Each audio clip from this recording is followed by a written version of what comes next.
Good morning and welcome back to Cheddar's Opening Bell. Wednesday's Capitol Hill attack shocked the world and will likely leave long-standing scars on America's place in the international arena. Joining us now to discuss is Levy, Senior Global Macro Analyst at Eurasia Group. Leon, it's good to have you with us this morning. Explain the long-term damage that Wednesday's violent events have. Well, what we're going to see is that it's going to make more U.S. allies hesitant to count on the U.S. Support going forward, even if plenty of them are plenty excited that Joe Biden is arriving on the political scene. But what they just saw this week was the ferocity and potential staying power of Trumpian politics. And they also know that it's a very distinct possibility that in 4 years' time, they're going to be dealing with another America First presidency. It might not necessarily be Donald Trump, but this is a real political vein in U.S. politics. So that's U.S. allies. At the same time, it also emboldens U.S. foes, particularly those that are not democracies and look on at the events of this week with a certain amount of glee. That's particularly true of Russia, of China, and of Iran. Okay, so some bit of good news, Leon, which we have to cover here, is that Joe Biden is well known on the international stage, certainly among our allies, seems to be respected among our allies. He's been in politics for decades. Is there hope that he can restore some of that connection that President Trump lost the last 4 years? Well, it's true that Joe Biden does have a good amount of goodwill already on the international sphere, and he is a known quantity amongst a lot of other world leaders. But the issue was that he was always going to face an uphill battle when it came to sort of restoring America's image abroad. Part of that has to do with the damage that was done by Trump specifically, but more critically, it's the structural challenges to U.S. global leadership. And by that, I mean a rising China, a divided Europe, an American public that just has less appetite for global leadership abroad, and then domestic problems at home like the pandemic that still needs to be dealt with. So this week and the events of this week just make a tough job that much tougher for him. So it's interesting, Leon, because even though in 12 days a new administration will take over, we see the stock market, which is largely made up of large institutions and wealthy investors, continue to hit record highs. So yes, Biden does bring hope, but the reality is that thousands of pro-Trump loyalists who stormed the Capitol are still going to be, in some circumstances, active members of American society, even after Inauguration Day. And so when it comes to the international relations, is there a message Biden needs to be sending to his citizens here in the United States and those abroad as to how we come together and try to heal this country? Well, the message that Biden is going to give to the world is that these people don't represent America. But that remains to be seen.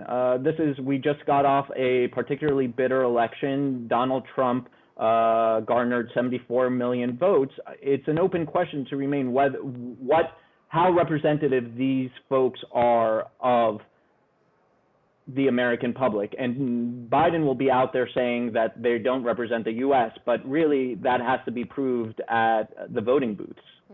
So it's interesting because throughout President Trump's 4 years, we did hear that the base was shrinking, right? These loyalists who violently stormed the Capitol on Wednesday, that was a shrinking base.